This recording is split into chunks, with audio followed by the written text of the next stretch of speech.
አበጌና ናታን ሊጋቡ እንደሆነ ቤተሰቦቻቸው ፈቀዱ። የናታን አባትም ለአቶ ደረጀ በመደወል ልጄ እንዲያገባ ፈልጋለሁ፣ ትዳር እንዲኖረው በጣም ነው የምፈልገው። ስለዚህ ከሴት ልጆቹን አንዱን እንድታጋባውና ከአንተም ጋር መዛመድ ፈልጋለሁ፣ ዝምድናችሁን ማግኘት ይኖርብኛል በማለት ሲነግረው አቶ ደረጀም እንግዲህ እነሱ ልጆች አይደሉም፣ ህፃናት አይደሉም። በእኛ ፍላጎት ደግሞ የሚሆን ምንም ነገር የለም። እነሱ ከፈለጉት እኔም በጣም ደስ ይለኛል። እንዲሁም ደግሞ ማርታ በጣም ነው የምትፈልገው አበጌንና ናታንን አጋብተን ድርጅቶቻችንን እናወርሳቸዋለን፣ እኛም ማረፍ ይኖርብናል እያለችኝ ነው በማለት እንግዲህ ሲነግረው እሱም እኛ ከፈቀድነ እኛ ካልናቸው ከኛ ውጭ አይወጡም ልጆቻችን በማለት መልሷል ማለት ነው። አበጌና ዳጣ ተጣልተዋል። ዳጣም አበጌን ደብድባታለች ማለት ነው። ሰላምና ዳጣ በሚያወሩበት ሰዓት አበጌ ተደብቃ ሾክክ እያለች መቼም ሾካካ ናት እየሰማች። ሰላምም ለዳጣ የሆነ ነገር ላማክርሽ ነበረ፣ አበጌ እኮ መቀመጫ አሳጣሽኝ ስትላት ምን መቀመጫ ብቻ መቆሚያም ነው የምታሳጣሽ በማለት ወሬያቸውን ሲጀምሩ አበጌ የልጁ አባት ማን ነው እያለች ከናታን ጋር ሳይቀር እየጠረጠረሽ ነው፣ ከናታን ሊሆን ይችላል ምክንያቱም አስሬ ነው ከክፍሉ ምገብ እያለሽ እየረበሸሽ ነው። ስለዚህ ባልነኝ ብሎ አበጌን የሚታወቅ ወንድ እንድታመጭልኝ እፈልጋለሁ እባክሽ ዳጣ እያለ ስትለምናት፣ ዳጣም እንግዲህ ታያት የራሷ ጉዳይ በማለት ነበር የመለሰችላት። ነገር ግን አበጌ ተደብቃ ሁሉንም ነገር እየሰማች ነበር። ሰላም ጤና ይስጥልኝ ውድና የተከበራችሁ የቻናሌ ቤተሰቦች፣ ተወዳጁን ዳጣን ክፍል 23 ወደ እናንተ ይዤላችሁ መጥቻለሁ።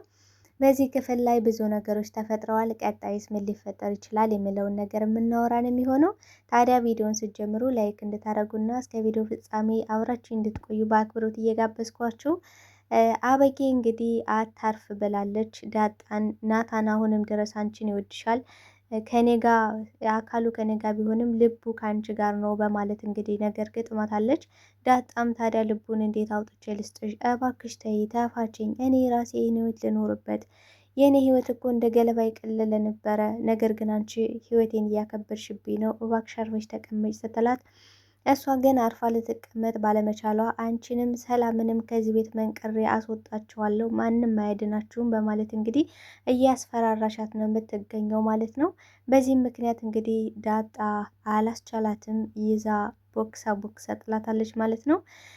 አበጌ እንግዲህ ወደ ናታን ክፍል በመሄድ ናታንን አብረን ማደር አለብን፣ አብረን እንተኛ፣ አስወጣሻለሁ ምናምን የምትል ነገር ከሆነ ደግሞ ብዬ ጭዌ እናቴንም አባቴንም እጠራለሁ። ስለዚህ አንተን ማንም የሚያምንህ የለም፣ አስገድዶ ሊደፍረኝ ነበረ፣ ከክላሱ ነይ ብሎኝ ነው እላለሁ በማለት እንግዲህ በጣም ስታስቸግረውና ስረብሸው ሌላ ምንም አይነት አማራጭ ስላልሰጠሽው ከዚህ አብረን ብናርብ ምንም አይፈጠርም፣ ካልሆነ ደግሞ ውጭ ወጥቼ እተኛለሁ ሲላት በፍጹም አይሆንም፣ ከዚህ አብረን እንተኛለን፣ ተፈጠረም አልተፈጠረም ከአንተ ጋር አብሬ መተኛት ነው የምፈልገው። አሁን ዳጣ ብትሆን ኖሮ ውጭ አትላትም ነበረ፣ እኔ ስለሆንኩ ነው ስትለው ዳጣ እኮ ከክፍሌ ብትመጣም አልጋ ላይ ተቀመጭ ብላት ራሱ አትቀመጥም በማለት እንግዲህ ሲነግራት እሷ ግን ልትሰማ አልቻለችም። ፍቅር በግድ አይደለም እባክሽ አበጌ ተረጂኝ ብላትም እሷ ግን ልትረዳ ባለመቻሏ እንግዲህ ናታን የወሰደው እርምጃ ሪከርድ ማድረግ ነበረ። ሪከርድ ካደረጋት በኋላ እስካሁን ያወራነውን ቀድቼዋለሁ፣ አሁን ብጮውም ብጠሪያቸውም ጠሪያቸው ከዚህ በኋላ ምንም አታመጭም ሲላት እሷም እሳት ኮንታክት ሆና በጣም ተበሳጭታ ወጥታለች ከክላሱ ማለት ነው። አቶ ደረጀም እንግዲህ የናታን አባት ደውሎለት ነበረ። በሚደውልለት ሰዓትም እኔ ልጄ እንዲያገባ እፈልጋለሁ፣ ትዳር እንዲይዝ እፈልጋለሁ፣ እንደገና ደግሞ ከሱም እንዲቀመጥ እፈልጋለሁ በማለት ሲነግረው ናታን እኮ በጣም የምወደው በጣም የምሳሳለት ልክ እንደ ልጄ የማየው ሰው ነው። ስለዚህ ከዚህማ ወደ እሱ በፍጹም አይሄድም፣ እሱ ራሱን ብትለው አይመጣም በማለት ሲመልስለት በል አሁን ላይ ትዳር መያዝ አለበት፣ ስለዚህ እንዲያገባ ፈልጋለሁ፣ ከሆነ ደግሞ ከሴት ልጆችህ አንዷን አግብቶ እንዲቀመጥ ፈልጋለሁ በማለት ሲነግረው አቶ ደረጀም እኔ ቢሆን ደስ ይለኛል፣ ነገር ግን እነሱ ልጆቹ እስካሁን ጨርሰውት ይሆናል። እስካሁን የሚወዱት የሚያፈቅሩ ሰው ሊኖራቸው ይችላል። ነገር ግን ከነሱ ከመጣ እኛ በጣም ደስ ይለናል። እንዲያውም ደግሞ ማርታ ይህን እያሰበች ነበረ። አበጌና ናታንን አጋብቼ ድርጅቶቻችንን አወርሰን እኛ ደግሞ ማረፍ ይኖርብናል እያለች ነው። ሁልጊዜ የምታስበው ነገር ነው። ናታንን ምን ያህል እንደምትወደው ብታይ በማለት ሲነግረው እሱም በጣም ደስ ብሎታል። ታዲያ የሰርጉን ነገር ልናፈጥነው ይገባል በማለት ነግሮታል። በጣም የሚያሳዝነው ነገር ግን ምን ብሏል የናታን አባት? ናታን እኔ እንዳልኩት ነው፣ እኔ ካልኩት ውጪ ልጄ አይወጣም፣ እንደዛ አድርጌ ነው ያሳደግኩት በማለት ነግሮታል። እውነት ናታን አበጌ ጋር አብሮ ትዳር ይመሰርታል?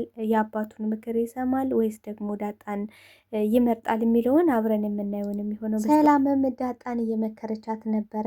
ናታንን ማግባት አለብሽ፣ ከናታን ጋር አብረሽ መሆን አለብሽ። እንደ ናታን ያለ ሰው በፍጹም ልታገኝ አትችይም። አታይም እኔን ከማልፈልገውና ከአብሮ ከማይሆን ሰው ጋር ያረገዝኩት እኮ እድሜ ስለሄደ ነው። አሁን ላይ 37 ዓመቴ ነው። እኔ ደግሞ አሁን በዚህ እድሜ ባል አላገኝም። ባል ቢገኝም ደግሞ በቃ እንደ ናታን ያለ ጥሩ ባል ማግኘት አይቻልም። በጣም ከባድ ነው።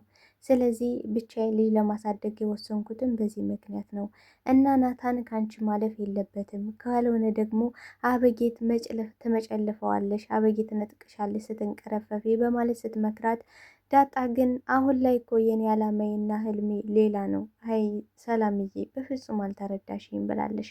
ምክንያቱም አሁን ላይ የዳጣ ህልሟ ምንድን ነው ካልን አንደኛ አባቷን አባዬ ብዬ መጥራት፣ ቀጥል ደግሞ እናቷን ማግኘት ነው የዳጣ ህልም አሁን ላይ ማለት ነው።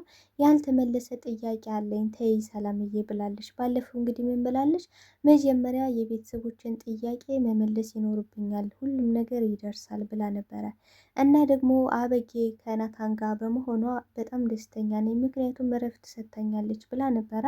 ነገር ግን አበጌ እረፍት ልትሰጣት አልቻለችም፣ እንዲያውም ገናለች ማለት ነው። ናታን ሲያረቃት ወደ ዳጣ እየሄደች እንግዲህ በሆነው ባልሆነው ነገር እየገጠመቻት ነው የምትገኘው ማለት ነው። ደረጀም ለማርታ በመሄድ እንግዲህ የናታን አባት ደውሎ ነበረ። ናታን እንዲያገባ ፈልጋለሁ፣ እሱ ደግሞ ከልጆች አንዷን ሴት እንዲያገባ ፈልጋለሁ በማለት ሰርጉን አፍጥነው አለኝ ብሎ ሲነግራት እሷን በደስታ እየፈነጠዘች እናንተ ምን አልከው? ወይኔ እንዴት ደስ ይላል፣ ግን ጠፋ እኮ በማለት ስትመልስለት እሱም አይ ልጆቹ እነሱ ራሳቸው ያውቃሉ፣ ምክንያቱም እኛ በእነሱ ፈቃድ የምንገባ አይደለም፣ የዛሬ ልጆች እኛ የመረጥንላቸውን አያገቡም ብያልኩት ሲላት እንግዲህ ምን ብላለች? እንዲህ ምን ሆነ አልደሬ እኛ ልጆቹ እኛ ካልናቸው አይዘሉም፣ ከኛ ፈቃድ አይወጡም በፍጹም እና ደግሞ ይጋባሉ በማለት ነግረዋለች። እንግዲህ ከዚህ በፊት አበጌን ምን እያለቻት ነበረ? ጎበዝ ሁኚ፣ እንደ ሴት ሁኚ፣ እንደ ዳጣ ሁኚ፣ እንዲወድሽ አድርጊ፣ ሴት ልጅ ጥበበኛ ናት፣ ስለዚህ እንዴትም ብለሽ ናታን እንዲወድሽ አድርጊ ብላት ነበረ። እንግዲህ አበጌ እናቷ ስለምትደግፋት እናቷ ስለምትመክራት ነው ከናታን ክፍል እየሄደሽ የምትነዘንዘው ማለት ነው። አስገድዳ እንኳን ለመድፈር አብረን ካልተኛን ሞቼ እገኛለሁ ስትል የነበረ እናቷ ስለምትደግፋት ነው። አበጌ እውነት ለመናገር ከዛ ክፍል የወጣሽው እንደዛ ተመናቅራ ፊቷ ደም መስሎ የወጣሽው አባቷን ስለምትፈራ እንጂ እናቷን ስለምትፈራ አልነበረም። ምክንያቱም እናትየዋ ራሷ እየደገፈሻት ነበረ። አንቺ ልትወጁ በቃ እሱ እንደምንም ብለሽ እንዲወድሽ አድርጊው እያልሽ እየገፋፋሻት ነበረ። ስለዚህ ይህን ስለምታውቅ ወይዘሮ ማርታ ለምንድን ነው እሺ ያላልከው እያለች ነበረ። እሱም አይ ልጆቹ ከተፋቀሩ ከተዋደዱ ይደርሳል፣ እንደሞ እንደዚህ እያልሽ እየገፋፋሻቸው ትምህርታቸው ላይ ፎከስ እንዳያደርጉ እንዳታደርጊያቸው እረፊ ብሏታል ማለት ነው። እሷ ግን ቀድማ ነገሩን ጨርሰዋለች ማለት ነው። ሰላምም የናታንን ክፍል በምታነጥፍበት ሰዓት አበጌ ሂዳ እንዲህ ቆይ ምን ሆነሻል ግን? ከናታን ክፍል ግን ማብዛት አብዝተሻል። ምንድን ነው 30 ጊዜ ሶክ ሶክ የምትይ ስትላት፣ እንዲህ አበጌ ምን ሆነሻል? እኔ እኮ አሁን ከአንቺ ክፍል ነው የመጣሁት። የአንቺን ክፍልም እኮ አስተካክዬ ነው የመጣሁት። ስለዚህ ደግሞ ከናታን ክፍል ብገባ ምንድን ነው ችግሩ? ምን ችግር አለው ስትላት፣ አይደል የሆነ ነገርማ ቢኖር ነው 30 ጊዜ የምትመጪው ከዚህ ያለ ነገር አይሆንም። እንዲህ ምን ሆነሽ ነው? መናገር የምትፈልጊውን እስኪ በግልጽ ተናገሪ ስትላት፣ ያረገሽው የልጅሽ አባት ማን ነው? እኔማ እንዴትም ብዬ ከየትም ብዬ የልጅሽን አባት ማወቂ አይቀርም ብላለች። እባክሽ ተይኝ፣ እኔ ህይወቴን ልኖርበት፣ ተይኝ እባክሽ፣ እኔ እናት አባትሽን ባላቅ ኑሮ ባለጌ ያሳደገሽ ብዬልሽ ነበረ። ነገር ግን ደግሞ እናት አባትሽን አውቃለሁ በማለት ስትነግራት እሷም ከናታን ሊሆን ይችላል ይሄኔ ከዚህ ሶክ የምትይ ብላለች ማለት ነው። ጭራሽ ከናታን ጋር መጠርጠር ጀምራለች። ዳጣ ምን ብላለች? ከናታንም ጋር እኮ እየጠረጠረሽ ነው ባለቻት ሰዓት ሰላም እንዴ ከኔ ጋርም ያልጠረጠረሽሽ እሷ ሆና ነው ብላለች ማለት ነው። ያስብላል የምር። እና ዳጣ አሁን ላይ የምትፈልገው ዋናው ትልቁ ነገር የቤተሰቦቿን ጥያቄ መልስ ቢሆንም ግን ደግሞ ናታንን በጣም ነው የምትወደው። ናታን በስስት ፍጥጥ ብሎ እያያት ነበረ። እሷም እንዴ ቡዳነ እንዴ አንተ ልትበላይ ነው እንዴ ምንድን ነው ቸከልክብኝ እያለችው ነበረ። እናሱም እና ሰው ይበላል እንዴ በይ ደግሞ ውሃ እንዳትሰማሽ ሰው ይበላል ደግሞ እንዳትለኝ እያላት ነበረ። እሷም ቆይ ያዘህ እንዴ ስትለው እሱም እንዲህ አዎ ያዘኝ ብሎ በፈገግታ ስለ ፍቅሩ ሊገልጽላት እና ሊያወራት ፈልጎ ነበረ። እሷ ግን መንገዶችን ዘግታበታለች ማለት ነው። ምክንያቱም ዳጣ አሁን ላይ ፍቅር አልፈልግም፣ የምፈልገው የቤተሰቦችን ጥያቄ መመለስ ነው። አንደኛ አባቷን አባዬ ብዬ መጥራት እፈልጋለሁ ብላለች እና ለሰላም ደረጀ እያለች ነው መታወራት። ቆይ እኔ የምልሽ ለምንድን ነው ደረጀ እያልሽ የምትጠሪው? ናታን እንኳን አባዬ እያለ ነው የሚጠራው እና ለምንድን ነው አባዬ የማትዩ ብላ ስጠይቃት እኔ ምን አውቄ ደረጀ ነው በቃ ደረጀ በይ ነው ያለኝ እኮ ምክንያቱ ምንድን ነው ብላ ስጠይቃት እኔ እንጃ አላውቅም ግን እጠይቀዋለሁ ብላ ነገሩን አስቀይሳለች ማለት ነው። ዳጣም ሰፈር ወጣ ወክ እያደረገች በምትሄድበት ሰዓት አብይ እየተከታተለች ከሰላም ጋር ያወራችሁትን እያንዳንዱ ነገር ሰምቻለሁ፣ እኔንም ደግሞ ለመደብደብ ወሰነሻል በማለት ደግሞ አዲስ ባል የሰላምን ባል ደግሞ አዲስ ባል ልታመጫላት እንደሆነ ሰምቻለሁ። ቆይ ግን ምንድን ነው እያደረጋችሁ ያላችሁት ስትላት፣ ዳጣም ቆይ አንቺ ምን ሆነሽ ነው? እስኪ ተይን በቃ ለምን አተይንም? ለምን አርፈሽ አትቀመጭም? ስትላት እሷ ግን አርፋ የምትቀመጥ ሰው ስላልሆነች እንግዲህ ነገር አይሰለቻትም። እንደነገርኳችሁ አበጌ ነገሯን ቀጠላለች ማለት ነው። አንቺ ለሰላም እንደዚህ አድርገሽ ባል ልታመጭላት እሷ ደግሞ ናታንን ልታመቻችልሽ ነው አይደል? በዚህ ነው የተስማማቸው ስትላት፣ እንዲህ አሁን እኮ ናታን ከአንቺ ጋር ነው ለምን አትይም? ምን ሆነሻል? ስትላት ከእኔ ጋር የሆነው አካሉ ነው አሁንም ድረስ አንቺን ይወድሻል ብላታለች ማለት ነው። የሚወደው ግን አንቺን ነው። ከእኔ ጋር ቢሆንም የሚወደው አንቺን ነው እና ታዲያ ልቡን አውጥቼ ልስጥሽ ብላለች ዳጣ ማለት ነው። የምር ግን ፍቅር እኮ በግድ አይደለም፣ ፍቅር በውዴታ እንጂ በግዴታ የሚሆን ነገር የለም።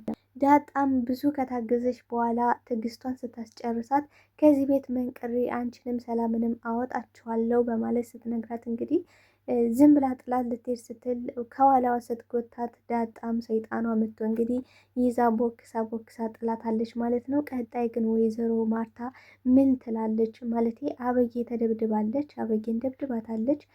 ምን ይሰማችኋል? ምን ይፈጠራል? የሚለውን ነገር ቀጣይ ክፍል ይዤላችሁ መመጣ ይሆናል። አብራችሁኝ ስለነበራችሁ ስለነበረን ቆይታ እጅግ አድርጌ አመሰግናለሁ። ባይ ባይ ቤተሰብ።